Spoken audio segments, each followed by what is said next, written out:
Hello guys, स्वागत है आपका अपने चैनल सोल विस्पर पे। यहाँ पे हम आपको ले चलेंगे ऐसे रहस्यमय सफ़र पे जहाँ भक्ति और डर दोनों साथ छुपे होते हैं। आज हम बात करने वाले हैं भारत के एक ऐसे मंदिर की जहाँ के बारे में कहा जाता है कि यहाँ आज भी असली भूत प्रेत भगाए जाते हैं। तो यह सुन के आपको समझ तो आ ही गया होगा कि हम बात कर रहे हैं मेहंदीपुर बालाजी की।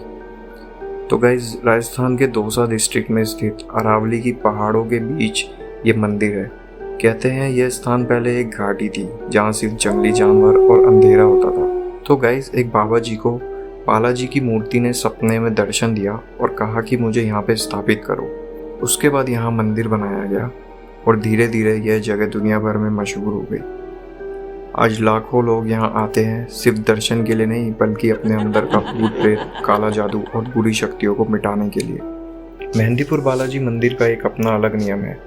यहाँ आने वाले लोगों को कुछ स्ट्रिक्ट रूल फॉलो करने पड़ते हैं। यहाँ से कोई भी प्रसाद घर ले जा नहीं सकता, जो मिले वहीं ख़त्म करना पड़ता है। मंदिर के अंदर फोटोग्राफी और वीडियोग्राफी बिल्कुल मना है। रात को मंदिर के अंदर रुकने की इजाज़त किसी को नहीं दी जाती, क्योंकि कहा जाता है कि रात के अंधेरे में यहाँ भूत प्रेत की आवाज़ें गूंजती है। यहाँ आपको ऐसे लोग मिलेंगे जो जंजीरों से बंधे होते हैं, जो चीख चीख कर चिल्ला रहे होते हैं या जो अपने आप को नुकसान पहुँचा रहे होते हैं। कहते हैं जो शक्तियाँ उनके अंदर होती है वो मंदिर की आरती और मंत्र सुन के और ज़्यादा बेचैन हो जाती है। तो गाइस, चलते हैं अपनी कहानी की तरफ। ये बात एक रियल इंसिडेंट है और ये मेरा पहला एक्सपीरियंस है जब मैं मेहंदीपुर बालाजी के दर्शन करने जाता हूँ। तो गाइज़, ये बात 2012 की है, जब हम कुछ लोग मिलकर डिसाइड करते हैं कि हम मेहंदीपुर बालाजी के दर्शन करने जाएंगे। तो हम यहाँ से 7-8 लोग, जो बस होती है, जो एक एरिया से बस चलती है, तो हम लोग उस बस में अपना अपना टिकट करा के हम लोग जाते हैं वहाँ पे। तो गाइज़, हम यहाँ से निकलते हैं सैटरडे की रात को। तो सैटरडे को रात को हम निकलते हैं। तो मेरे दोस्त रास्ते में ही मुझे वहाँ की चीज़ें बता रहे थे और उन्होंने पहले भी मुझे बताया था कि वहाँ पे जैसे मेडिसिन्स ले जाना अलाउड नहीं है और लेदर की चीज़ें और परफ्यूम लगाकर हम वहाँ पे नहीं जा सकते। तो वो सारी चीज़ें बता रहे थे और बहुत सारे इंसिडेंट वो रास्ते में बता रहे थे, जो सुन के मन में थोड़ी अजीब सी क्यूरोसिटी भी जाग रही थी, थोड़ा डर भी लग रहा था। तो फिर क्या होता है, हम रात को निकलते हैं बस में। तो हम सुबह 4-4:30 बजे तक वहाँ पे पहुँच जाते हैं, मेहंदीपुर बालाजी पहुँच जाते हैं। तो वहाँ पे वो बस वालों की तरफ से हमने एक धर्मशाला ले रखी थी। तो गाइस, हम 7-8 दोस्तों में से 3 हम दोस्त ऐसे थे जो पहली बार जा रहे थे। तो हम वहाँ जब पहुँचते हैं तो जो पहले जा चुके थे वहाँ पे, वो दोस्त बताते हैं कि चलो गाइस, अब नहा लेते हैं, हम लोग जल्दी जल्दी सुबह मंदिर की लाइन में लग जाएंगे ताकि जल्दी दर्शन हो जाएंगे। तो फिर क्या होता है कि हम लोग नहा धो के मंदिर की लाइन की तरफ जा रहे होते हैं। और मेरा पहला एक्सपीरियंस ही ऐसा था कि जैसे ही मैं मंदिर की लाइन में घुसे भी नहीं होते, तभी एक औरत की चिल्लाने की आवाज़ आती है। और वो सुन के हम 3 दोस्त जो पहली बार गए थे, हम थोड़ा सहम से जाते हैं। फिर हम आगे को जाते हैं, लाइन में लगते हैं। अब क्या होता है, मंदिर खुला हुआ नहीं होता, तो हम सारे लाइन में बैठ जाते हैं। और जो हम तीनों पहली बार गए थे, हम तीनों एक साथ बैठे होते हैं आगे पीछे। तो क्या होता है, तभी सडनली मेरे साथ के साथ में एक लड़की बैठी होती है, वो अपना सर घुमाने लग जाती है। अब मेरा ध्यान वहाँ पे नहीं जाता, तो मेरा दोस्त मुझे बोलता है कि वो देख। अब उसको देख के घबराहट होने लगती है मैं थोड़ी थोड़ी। मतलब हम लोग सुबह ऐसा बैठे हुए होते हैं कि मंदिर अभी खुला हुआ नहीं होता, इसलिए सारे लाइन में लग के ऐसे बैठे हुए थे वहाँ पे। फिर उसके बाद थोड़ी देर बाद मेरे आगे के आगे एक आंटी बैठी रहती है, वो सर घुमाने लगती है। तो ये सारी चीज़ें देख के हम थोड़ा सा घबरा जाते हैं। फिर उसके बाद धीरे धीरे धीरे ये चीज़ें होती रहती है। फिर थोड़ी रोशनी होती है। फिर क्या होता है, एक आंटी आती है। वो आंटी दीवार पकड़ के ज़ोर ज़ोर से कूद रही होती है और चिल्ला रही होती है कि बाबा मुझे माफ़ कर दे, मुझे पता नहीं था ये लोग मुझे यहाँ पे ले आएंगे, मुझे बहुत तकलीफ़ हो रही है। गाली देने लगती है वो अपने फैमिली वालों को। तो ये सारी चीज़ें कुछ टाइम देखने के बाद हम भी थोड़े बहुत नॉर्मल हो जाते हैं कि ये कॉमन हो जाता है हमारे लिए।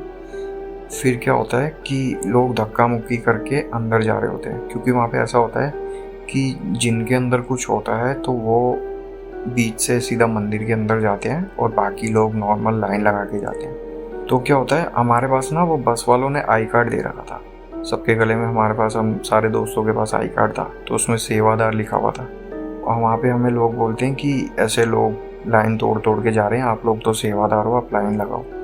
तो हम लोग थोड़ा बहुत लाइन वाइन लगाते हैं, उधर ठीक करते हैं जो भी है। फिर उसके बाद एक आंटी आती है, तो वो लाइन तोड़ के आगे से आ रही होती है। तो मैं बोलता हूँ, आंटी ऐसे लाइन तोड़ के कैसे जा रहे हो? तो आंटी मेरे को धक्का दे देती है। तो भाई मेरे को भी अजीब लगता है कि मैं धक्का कैसे दे रही है। मैं बोलता हूँ, आंटी धक्का तो मत दो। तभी सडनली उनके पीछे एक बंदा होता है, मुझे बोलता है, भाई मुंह पे उंगली हाथ रखिए। तब मुझे समझ आता है कि आंटी को भी कुछ हो रखा है। तो भाई मैं तो डर जाता हूँ और मैं चुपचाप लाइन में लग जाता हूँ। अपने दोस्तों को बोलता हूँ, भाई मैं नहीं कर रहा, ये सब तुम ही करो।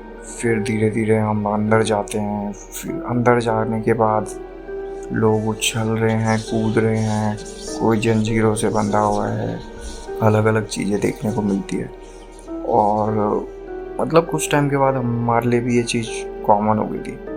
फिर क्या होता है, हम अपना प्रसाद चढ़ाते हैं। फिर वहाँ पे एक जगह आती है जहाँ से प्रसाद हमें सर के पीछे घुमा के पीछे छोड़ना होता है और पीछे पलट के नहीं देखना होता। तो भाई भीड़ भाड़ होती है, तो हम सारे इधर उधर हो जाते हैं दोस्त। तो मतलब एक दोस्त होता है, वो बोलता है कि यहाँ से प्रसाद ऐसे पीछे रखना है और तुझे पलट के नहीं देखना, चाहे कोई भी बुलाए। और वहाँ पे मुझे डर लगता है। फिर क्या होता है, मैं प्रसाद को ऐसा सर के ऊपर घुमा के पीछे की तरफ रखता हूँ और चुपचाप आगे चलने लगता हूँ। तो भी सडनली क्या होता है, मेरे कमर के पास एक हाथ आता है और मेरा ऐसा पूरी बॉडी में शिवरिंग स्टार्ट हो जाती है। पर मैं पीछे पलट के नहीं देख सकता था, तो मैं पीछे पलटता नहीं हूँ और मैं चलता रहता हूँ। और वो हाथ मुझे जिस डायरेक्शन में लेके जा रहा होता है, मैं उसी डायरेक्शन में चलता रहता हूँ उसके साथ। और मन में बहुत डर भी लगता है मेरे को कि ये क्या है क्या नहीं है। फिर थोड़ी देर के बाद ये सब सोचते सोचते एक रास्ता आता है जहाँ से हम पलट सकते हैं। तो वहाँ पे मेरा एक दोस्त खड़ा था, तो उसने बोला कि हम यहाँ पे आ जाए, यहाँ से पलट सकता है तू। तो फिर जब मैं वहाँ पे रुका और पीछे देखा, तो पीछे मेरा एक दोस्त था जो मेरे को रास्ता दिखा रहा था मेरी कमर पे हाथ रख के। तो फिर मैंने उसको गाली दी कि भाई तू ऐसे क्यों डरा रहा है, ऐसा सब। तो गाइस ये इंसिडेंट होता है। फिर वहाँ पे हम 3 पहाड़ी करके जगह है, वहाँ जाते हैं। फिर वहाँ पे एक इंसिडेंट देखते हैं, वहाँ पे एक आंटी पोजेस्ड होती है और उधर वो आंटी को जो पंडित जी होते हैं उनके सर पे नींबू रखा होता है और वो बोलते हैं कि मैं पेड़ पे रहता था और ये पेड़ के नीचे आई और इसने गंदगी फेंक दी पेड़ के नीचे, इसलिए मैं इसके पीछे आ गया। ये सब सुन के हम थोड़ा घबरा जाते हैं। फिर क्या होता है गाइस, शाम होती है। तो शाम होने के बाद वहाँ पे एक मंदिर है, समाधि वाले बाबा। तो शाम को हम वहाँ पे जाते हैं, वहाँ बहुत सारे बंदर होते हैं। तो हम उधर आरती लेते हैं समाधि वाले बाबा की। उधर क्या होता है कि मैं देखता हूँ जैसे एक स्टेज जैसा बना हुआ है, जैसे कि नीचे से चबूतरा जैसा है, उसके ऊपर समाधि वाले बाबा है। तो वहाँ पे 2 औरतें, दोनों का सर उस चबूतरे पे है और दोनों का फेस एक दूसरे की तरफ है। और एक औरत दूसरी औरत से बोलती है, बता दे अपना नाम। अब ये देख के गाइस मुझे बहुत डर लगने लगता है। फिर क्या होता है कि मेरे पैरों पे पीछे से कोई बार बार हाथ मार रहा होता है। तो मैं घबरा जाता हूँ कि भाई ये क्या चल रहा है यहाँ पे। फिर ये चीज़ें बहुत देर तक होती रहती है। फिर जब आरती ख़त्म हो जाती है तब मेरे से रहा नहीं जाता और मैं पीछे पलट के देखता हूँ। तो देखता हूँ छोटा सा बच्चा बैठा है और उसके पेरेंट्स आपस में बात कर रहे हैं। तो फिर मैं पलट के उनके पेरेंट्स को बोलता हूँ, भाई साहब बच्चे को गोद में उठा लो कि हाथ वाथ मार रहा है। तो फिर वो उसको गोद में उठाते हैं। बट एक चीज़ है वहाँ की कि वहाँ जाओगे तो आपको अपने आप ही एक वातावरण में भारीपन नज़र आने लगेगा। लेकिन जब बालाजी की आरती होगी या राम जी की आरती होगी, उसके बाद आरती होने के बाद वहाँ के वातावरण में एकदम शांति हो जाएगी। जो आपको हैवी सा फील हो रहा था वो एकदम रिलैक्स हो जाएगा। मतलब जो लोग भी पोजेस्ड होते हैं, जो भी कुछ कर रहे होते हैं, वो सब शांत हो जाते हैं आरती होने के बाद। तो ये वहाँ का एक बहुत अच्छा पॉजिटिव वाइब देता है ये चीज़। और गाइज यहाँ पे एक और अजीब सा रिचुअल है जहाँ लोग लड्डू का प्रसाद देते हैं, लेकिन उसे घर नहीं ले जा सकते। कुछ लोग अपने शरीर से भूत प्रेत भगाने के लिए तेल और तिल का दीपक जलाते हैं। कई जगह आपको अर्जी लिखे कागज मिलेंगे तो कहीं वहाँ पे आपको ताले बंधे हुए दिखाई देंगे। जो लोग अपने दुख दर्द लिख के मंदिर में छोड़ देते हैं वो अर्जी डाल के जाते हैं वहाँ पे। और सबसे खास बात, यहाँ लोग का विश्वास है कि जो बुरी शक्तियाँ होती है वो बालाजी के दरबार में आके जल जाती है।